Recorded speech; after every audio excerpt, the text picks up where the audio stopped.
আমি একটা আসলে গল্প বলেছি শেয়ার করেছিলাম সেটা হলো তার শুরুটা কিভাবে হয়েছিল। তো নাহিদ রানার উঠে আসার গল্পটা আমি সেখানে শেয়ার করার চেষ্টা করেছি। না, নাহিদ রানা তো আসলে মানে একটা চমক। মানে ওয়ার্ল্ড ক্রিকেটে ১৫০ গতির বলার হয়তো অনেকেই রয়েছে। আমাদের দেশে যেটা ঘাটতি ছিল, আমাদের তাসকিন বা হাসান মাহমুদ, ইভেন তানজিম সাকিব এরাও কিন্তু জোরে বল করে। বাট 150 তে রেগুলার বল করা, আমরা দেখেছি নাহিদ কিন্তু রেগুলার 150 তে বল করছে। সো এটা কিন্তু একটা অবশ্যই বড় পাওয়া। সো ওর প্রতি আমাদের নজর থাকবে। আমরা ওকে টেক কেয়ার করার ক্ষেত্রে যেভাবে মেনটেন করা দরকার, আমরা ফিজিও ট্রেনার এবং বোলিং কোচ তাদের সঙ্গে কমিউনিকেশনের মাধ্যমে সেই জায়গাটা ফলো আপ করছি।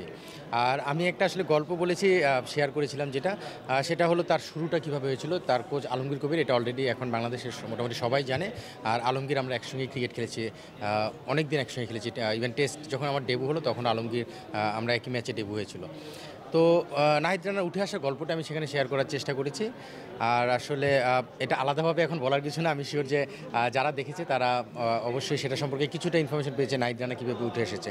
সো আমি খুবই আশাবাদী নাহিদ রানাকে নিয়ে, যে সে যেভাবে যাত্রা শুরু করেছে ইন্টারন্যাশনাল ক্রিকেট, আমরা যদি প্রপার টেক কেয়ার তার প্রতি রাখতে পারি এবং তাকে যেখানে যেভাবে ইউজ করা দরকার সেটার দিকে নজর রাখি, আমি আশা করি যে নাহিদ রানা ইনশাল্লাহ লম্বা একটা কেরিয়ার হবে।